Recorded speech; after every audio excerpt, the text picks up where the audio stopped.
இன்னைக்கு எபிசோட்கான second promo பார்க்கும்போது உண்மையிலே சிரிப்பா தாங்க இருக்கு. ஏன்னா விஜய் சேதுபதி என்ன சொல்றாரு, ஓட்டு கேளுங்க, உங்களுக்கு யாரை பிடிக்குதோ, யார் வந்து ஜெயிக்கணும்னு நினைக்கிறீங்களோ அவங்களுக்கு ஓட்டு கேளுங்க எக்ஸ் கண்டஸ்டன்ட்ஸ் அப்படின்ற மாதிரி சொல்றாரு. இவங்களும் ஒவ்வொருத்தரா எந்திரிச்சு ஓட்டு கேட்கறாங்க.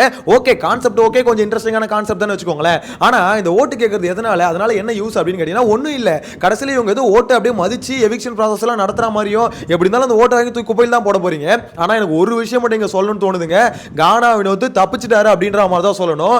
இவனுங்க இப்ப போற போக்க பார்க்கும்போது அந்த மனுஷன் மட்டும் வீட்டுக்குள்ள நம்ம தான் டைட்டில் வின்னர்னு நினைச்சிட்டு இருந்தாருன்னு வச்சுக்கோங்களேன், தலையில துண்டை போட்டு தான் போயிருக்கணும். உண்மையிலே அந்த மனுஷன் எடுத்தது ரொம்ப ரொம்ப கிளவர் மூவ் அப்படின்ற மாதிரி தான் என்ன பொறுத்தவரைக்கும் யோசிக்க தோணுது. இப்போ இவங்க கொண்டு போகிற ஷோ கொண்டு போறாங்களோ ஒரு திசையில, அதை பார்க்கும்போது அந்த மனுஷன் தப்பிச்சிட்டாரு அப்படின்ற மாதிரி சொல்ல தோணுது. எனிவேஸ் இந்த ப்ரோமோல பார்த்தீங்கன்னா ஒவ்வொருத்தரையும் வச்சு ஓட்டு கேட்க வைக்கிறாங்க.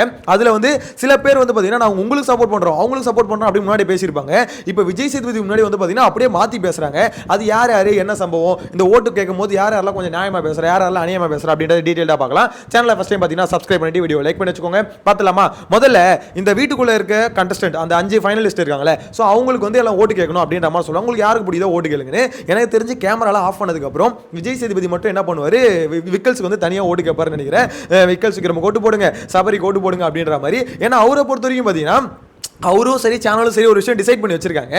ஸோ அதுக்கு வந்து என்ன எந்த அளவுக்கு உழைப்பு போட முடியுமோ அவ்வளோ உழைப்பை வந்து போட்டு கொண்டு இருக்கிறார்கள் ஒரு சைடில் அப்படின்ற மாதிரி தான் சொல்ல தோணுது. ஆனால் என்ன, அது எல்லாம் ஒரு பக்கம் வீணாக போயிட்டு இருக்கு. ஏன்னா இந்த பக்கம் மக்கள்கிட்ட சுத்தமாக எடுபடல. மேபி நீங்கள் வேணால் அனௌன்ஸ் பண்ணிக்கலாம், இவர் தாங்க டைட்டில் வின்னர் அப்படின்னு நீங்கள் வேணால் அனௌன்ஸ் பண்ணிக்கலாமே தவிர, வெளியில் வந்து பார்த்தீங்கன்னா அந்த கமெண்ட் செக்ஷன் கீழே பாருங்களேன், மொத்த பேர் கழுவி ஊற்றுறாங்க. எப்பா விஜய் டிவி உங்கள் யூடியூப் சேனல் கமெண்ட் செக்ஷன்லேயே அவ்வளோ பேர் காரி துப்புறாங்களே, அதை எடுத்து நீங்கள் சேதுபதி அவர்கிட்ட சொல்லுவீங்களா மாட்டீங்களா? சார் இல்லை சார், நீங்கள் சொம்படிக்கிறது அப்பட்டமா தெரிஞ்சு போச்சு. அது மட்டும் இல்லாம நீங்க வந்து பாத்தீங்கன்னா ஒரு மாதிரி பயாஸ்டா இருக்கிறது தெரிஞ்சு போச்சு, கொஞ்சம் ஓஸ்டா கொஞ்சம் நியாயமா நடந்துக்கோங்க அப்படின்னு சொல்லனா இதுக்கப்புறமா சொல்லுங்க அப்படின்ற மாதிரி சொல்ல தோணுது. எனிவேஸ் இந்த ஓட்டு கேட்கறாங்கல்ல, இதுல வந்து பாத்தீங்கன்னா சபரிக்கு வந்து அப்சரா வாட்டர்மெலன் இவங்க 2 பேரும் ஓட்டு கேட்கறாங்க. யாருக்கு அப்படின்னு பாத்தீங்கன்னா ஆனியன் ஸ்டார் சபரிக்கு. ஸோ ஏன் சபரிக்கு வந்து ஆனியன் ஸ்டார் சோஷியல் மீடியாவில் கூப்பிடுறாங்க ஃபர்ஸ்ட் எனக்கு கன்ஃபியூசிங்கா இருந்தது. அப்புறம் தான் ஒரு வீடியோ ஒன்று பார்த்தேன், அதனால தான் ஒரு பேர் ஆனியன் ஸ்டார் அப்படின்ற மாதிரி மாறி இருக்கு போல. ஸோ உரிக்க ஒண்ணுமே எல்லாரும் இருக்காதுன்னு சொல்லுவாங்களே, அந்த மாதிரி தாங்க சபரியும். ஆக்சுவலாக சபரி கேரக்டர் வைஸ் ரொம்ப நல்லா வந்தான், அதில் மாற்று கருத்து இல்லை. ஓகேங்களா? அதை நல்லவன்றதை தாண்டி அவனுக்குள்ள இருக்க வன்மத்தை அவனுக்குள்ளேயே வச்சுப்பான், வெளியே காமிச்சிக்க மாட்டான்னு வச்சுக்கோங்களேன். எல்லாருக்குள்ளேயும் வன்மம் இருக்கு, எல்லாரும் நல்லவங்க தான். என்ன அந்த வன்மத்தை எவன் எந்த அளவில் காமிக்கிறான் அப்படின்ற மாதிரி தான். சில பேர் வன்மத்தை வந்து பார்த்தீங்கன்னா ரொம்ப ஓப்பனாக எக்ஸ்ட்ரீமாக காமிச்சிருவாங்க, கமருதீன் மாதிரி. சில பேர் அடக்கி வச்சுப்பாங்க, ரொம்ப அடக்கி வச்சுப்பாங்க, சபரி மாதிரி. அவ்வளோதான் டிஃப்ரெண்ட். எல்லாருக்குள்ளேயும் இருக்கும், அவனும் மனுஷன் தானே அப்படின்ற மாதிரி சொல்ல தோணுது. எனிவேஸ் ஆனால் ஒரு வகையில் எல்லாத்தையும் கண்ட்ரோல் பண்ணி தான் வச்சிருப்பான். ஆனால் எதுக்கு ஆனியன் ஸ்டார்னு சொல்கிறாங்கன்னா, கிட்டத்தட்ட ஒரு 8-9 வாரம் மறைஞ்சிட்டான், அப்படியே பிக் பாஸ்லேருந்தே மறைஞ்சிட்டான். இவன் இருக்கானா இல்லையா அப்படின்னு யாருக்குமே தெரியல. அப்படிப்பட்ட ஒரு நபர் தான் வந்து சபரி. ஸ்டார்டிங் ஒரு 2 வாரம் தெரிஞ்சாப்பலங்க சபரின்னு ஒரு ஆள் இருக்கிறது. அதுக்கப்புறம் பார்த்தீங்கன்னா ஆள் அப்படியே மறைஞ்சிட்டாரு, இன்விசிபிள் ஆகிட்டாரு. நாமினேஷன்லேயும் அதிகமாக வர்றதில்லை, வந்தாலும் எவிக்ட் ஆகுறதில்லை. ஸோ இந்த மாதிரி பார்த்தீங்கன்னா ஒரு மாதிரி ஒரு உலகத்தில் அவர் பாட்டு வாழ்ந்துட்டு இருந்தார். சபரிலாம் டாப் 5 வர சத்தியமாக எதிர்பார்க்கல. பட் எப்படியோ சேனல் எப்படியோ முட்டி மோதி கூட்டு வந்துட்டாங்க அப்படின்ற மாதிரி சொல்ல தோணுது. ஸோ இந்த இடத்துல சபரிக்கு வந்து பார்த்தீங்கன்னா திவாகர் ஓட்டு கேட்குறாரு. ஒரு பிரச்சனைன்னு வந்துட்டா அதில் வந்து நீதி நேர்மை பக்கம் வந்து சபரி நிற்பார், எல்லா பிரச்சனையிலும் இன்வாயி அதுக்கு ஒரு சொல்யூஷன் கொடுப்பாரு அப்படின்றாரு. யோ வாட்டர் மெலன், உனக்குலாம் மனசாட்சியே இல்லை, பிரச்சனை இருக்கிற இடத்துல சபரி இருப்பான் இல்லையா? அவன் எங்க இருந்தானே தெரியலன்ற 9 வாரம், அந்த 9 வாரம் எந்த பிரச்சனையுமே நடக்கலையா என்ன? அவன் பாட்டுன்னு அப்படியே மறைஞ்சிட்டான் 9 வாரம். இதுல வேற இந்த தர்பீஸ் வந்து சொல்லுது பிரச்சனை வந்துட்டு அங்க வந்து சபரி முன்னாடி பூந்து வந்து அதுக்கு சொல்யூஷன் கொடுப்பாரு அப்படின்னு. அப்படி கொடுத்திருந்தா இன்னத்துக்கு அவன் மேல பல கேஸ் வந்திருக்குயா, அவன் இருக்கிறது வெளியே தெரிஞ்சிருக்கும்.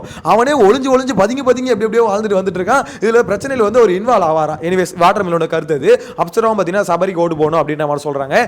நெக்ஸ்ட் வந்து பார்த்தீங்கன்னா வியானா வந்து அரோராவுக்கு வந்து ஓட்டு போடுங்க. அரோரா வந்து பார்த்தீங்கன்னா அவங்களுக்கு வந்து ஒரு நெகட்டிவ் இருந்தது, ஒரு பேர் அந்த மாதிரி இருந்தது. ஸோ அதை வந்து பார்த்தீங்கன்னா சேஞ்ச் பண்ணியிருக்காங்க, நிறைய விஷயத்தை சேஞ்ச் பண்ணியிருக்காங்க அப்படின்ற மாதிரி சொல்கிறாங்க. முதல்ல வியானா ஒரு விஷயத்தை நான் கிளாரிஃபை பண்ணிக்க விரும்புகிறேன். அரோரா வந்து சேஞ்ச் பண்ணலங்க, அவங்க வந்து எஸ்கேப் ஆகிட்டாங்க. துஷார் மட்டும் இன்னும் ஒரு 80 நாள் வீட்டுக்குள்ளே இருந்தான்னு வச்சுக்கோங்களேன், அரோரா வந்து செமையாக இருந்திருப்பாங்க. ஏன்னா அவன் இருக்கிற வரையும் அரோரா என்ன வேலையை பார்த்தாங்க அப்படின்றது எல்லாருக்கும் தெரியும். இப்பயும் துஷார் எதுக்கு சீக்கிரமாக அனுப்பலன்னு நினைக்கிறீங்க? நீங்கள் போன வாரமே துஷார் அமைச்சிருக்கலாம்ல, அமைச்சிருந்தா திருப்பி அரோரா பழைய ஃபார்முக்கு வந்து திருப்பி போயிட்டு இருப்பாங்க. துஷார் வியூ எப்படிடா இருக்கு அந்த மாதிரி திருப்பி கேள்வி கேட்க ஆரம்பிச்சிருப்பாங்க. அரோரா அப்படியே தான் இருக்கு. அந்த பொண்ணுக்கு வெளியில இருக்க பேர் வந்து கெட்ட பேர் அப்படின்றது அந்த பொண்ணு யோசிக்கவே இல்லை.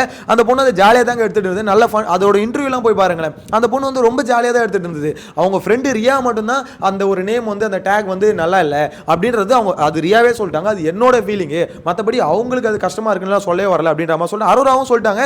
எனக்கு அது பிரச்சனை இல்லை அப்படின்ற மாதிரி சொல்லியிருக்காங்க. இவங்க தான் வந்து பார்த்தீங்கன்னா அரோராவுக்கு வந்து கெட்ட பேர் வந்துச்சு, அது வந்து இங்கே வந்து மாற்றிருக்காங்க, ஏமா கெட்ட பேர் வரல, அவங்கள பொறுத்த வரைக்கும் அது வந்து பாசிட்டிவா எடுத்துக்கிட்டு தான் அவங்க பண்ணிட்டு இருந்தாங்க. அவங்களுக்கு அப்படிதான் இருக்கணும்ன்றது அவங்களுக்கு வந்து ரொம்ப ஜாலி என்ஜாய் பண்ணி பண்ணிட்டு இருந்தாங்கம்மா. ஏதோ எனக்கு இதை பார்க்கும்போது இந்த ஊர் உலகம் வந்து அரோராவுக்கு வந்து வேணும்னு ஒரு கெட்ட பேர் வந்து கொடுத்ததாகவும், அதாவது அந்த மாதிரி ஒரு டேக் வந்து கொடுத்ததாகவும், அதை வந்து பார்த்தீங்கன்னா அரோரா வந்து ரொம்ப மன கஷ்டத்தில் இருந்ததாகவும், டேய் அந்த பொண்ணு அப்படிலாம் ஃபீல் பண்ணவே இல்லைடா. இந்த வியானா வந்து பார்த்தீங்கன்னா பேசுறதை பார்க்கும்போது அரோரா இந்த மாதிரி என்னோட நேம் வந்து கெட்டு போச்சு, அதை எப்படியாவது மாற்றியாகணும் அப்படின்ற குறிக்கோளோட இந்த வீட்டுக்குள்ள வந்த மாதிரி தானே இருக்குது. அந்த பொண்ணே கிளியராக சொல்லிச்சு, அதுக்கு அந்த நேம்லாம் பிரச்சனை இல்லை, வந்தது பேமெண்ட்டு அமௌண்ட் வந்தால் நான் போய் படிக்க போகிறேன் போலான்ல அப்படின்ற மாதிரி அந்த பொண்ணு கிளியராக சொல்லிச்சு. இதில் இவனுங்க உருட்டு இருக்கு எப்பாப்பா அப்படின்ற மாதிரி தான் இருக்குது. துஷாரை உள்ள அனுப்புங்க, திருப்பி பேக் டு தி ஃபார்ம், அக்கா திருப்பி பேக் டு தி ஃபார்முக்கு வருவாங்க. ஸோ அதை நான் பார்க்க தானே போகிறோம். சேனலும் சரி உள்ள விடக்கூடாது, உள்ள விட்டு அரோரா நேம் திருப்பி டேமேஜ் ஆகிடும் அப்படின்னு சொல்லிட்டு ரொம்ப ஒரு மாதிரி டிலே பண்ணி தான் விடுறாங்க.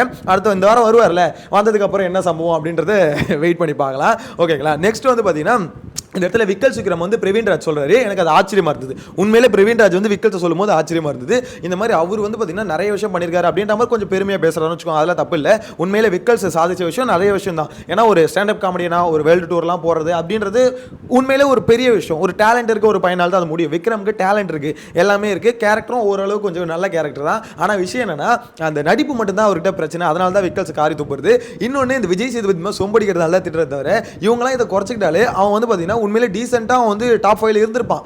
ஆனால் அவன் இந்த எக்ஸ்ட்ரா சில விஷயம் பண்ணுறால அது கொஞ்சம் ஓவர் டு போகிறதால போட்டு பழக வேண்டியதாக இருக்குது. பட் இவர் வந்து பார்த்தீங்கன்னா விக்கல்ஸ் சொல்கிறாரு, விக்கல் சொல்கிற தப்பு கிடையாது. ஆனால் ஒரு 2 நாளைக்கு முன்னாடி தான் இந்த பீஸ் சொல்லிச்சு, இந்த மாதிரி வந்து நான் வந்து திவ்யா உனக்கு நாங்கள் சப்போர்ட் பண்ணுறோம் திவ்யா அப்படின்ற மாதிரி திவ்யா கிட்ட சொல்லிச்சு. இப்போ வந்து பார்த்தீங்கன்னா விக்கல்ஸுக்கு ஓட்டு கேட்டுட்டு இருக்கு. எனக்கு புரியலையே, டேய் சப்போர்ட் பண்ணுறேன்னு சொல்லிட்டு ஓட்டு என்னடா மாற்றி கேட்டுட்டு இருக்கு அப்படின்ற மாதிரி தான் இருக்குது. நான் கூட சாண்ட்ராக்கு யாருமே ஓட்டு கேட்க மாட்டாங்களோ அப்படின்னு நினச்சேன். சாண்ட்ராக்கும் ஒருத்தவங்க ஓட்டு கேட்டிருக்காங்க. யாருன்னா நம்ம பிரவீன் காந்தி இருக்கார்ல, அந்த மனுஷன் ஓட்டு கேட்டிருக்காரு, சாண்ட்ராக்கு ஓட்டு கேட்டிருக்காரு.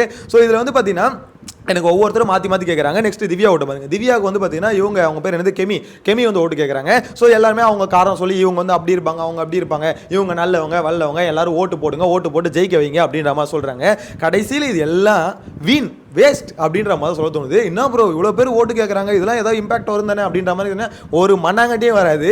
ஏன்னா இவனுங்க ஓட்டை வந்து இந்த சீசனை பொறுத்த வரைக்கும் ஸ்டார்டிங்லேருந்தே மதிக்கல. நீ ஓட்டு போட்டா போடு, போடா கட்டிப்போம், நாங்கள் எங்களுக்கு எப்போ தோணுதோ அப்போ தான் எடுப்போம். கனியெல்லாம் எப்பயே வீக் பண்ண வேண்டியது. திவாகர் வெளியே போனார் பார்த்தீங்களா, அப்போ கனி தான் வெளியே போக வேண்டியது. இருந்தாலும் எடுக்கல.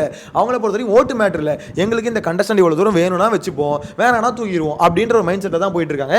இப்போ கூட டைட்டில் வின்னருக்கு என்ன பண்ணிட்டு இருக்காங்கன்னு நினைக்கிறீங்க? ஆக்சுவலாக இவங்க ஒரு நரேட்டிவ் ஒன்று செட் பண்ணுறாங்களா, அது எதுக்குன்னு நினைக்கிறீங்க? இந்த ஓட்டு கேட்க வச்சு இதெல்லாம் பண்ண வச்சு ஓட்டு போடுங்கன்னு சொல்ல வச்சு இதனால ஓட்டு வந்து எப்படி சொல்றது யாருக்கு அதிகமாக இருக்கும் அவங்களுக்கு தூக்கி கப்ப கொடுப்பாங்க அப்படின்னு நினைச்சீங்கன்னா அது கொஞ்சம் டவுட்ஃபுல்லான விஷயமா தான் இருக்கு. ஏன்னா இவங்க செட் பண்ண நரேட்டிவே எப்படின்னா அவங்க நினைக்கிற சில பேரை வந்து பார்த்தீங்கன்னா கரெக்டான பர்சன்ஸ் இந்த டைட்டில் வின்னருக்கு அப்படின்றத புஷ் பண்ணுவாங்க. வரக்கூடிய வாரத்தில் இன்னும் அதிகமாக புஷ் பண்ணுவாங்க.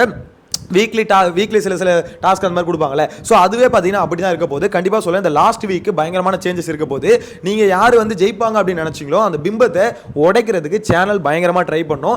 அதாவது லைட்டாக கொஞ்சம் வந்து பிம்பம் சேஞ்ச் ஆனாலே போதும் டைட்டில் வின்னர் மாற்றிப்பாங்க. ஏன்னா அவங்கள பொறுத்த வரைக்கும் இப்போ என்ன மேட்டர்னா அதுக்கு தான் அவ்வளோ புஷ் கொடுத்துட்டு இருக்காங்க. கொஞ்சம் கொஞ்சமாக வந்து மக்கள் மனசில் சேஞ்ச் பண்ண முடியுமா, லைட்டாக சேஞ்ச் பண்ண முடியுமா, சேஞ்ச் ஆயிடுச்சுன்னா நம்ம நினச்ச அவரை வந்து பார்த்தீங்கன்னா டைட்டில் வின்னர் ஆக்கலாம் அப்படின்ற மாதிரி ட்ரை பண்ணுறாங்க.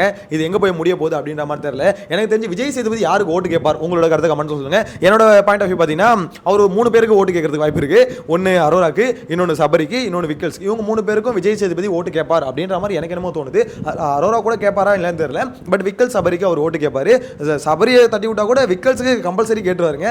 வெயிட் பண்ணி பார்க்கலாம் யார் கேட்க போறாரு அப்படின்றது. உங்களோட கருத்தை கமெண்ட்ல மென்ஷன் பண்ணி நெக்ஸ்ட் வீடியோல மீட் பண்ணலாம். Tata bye by.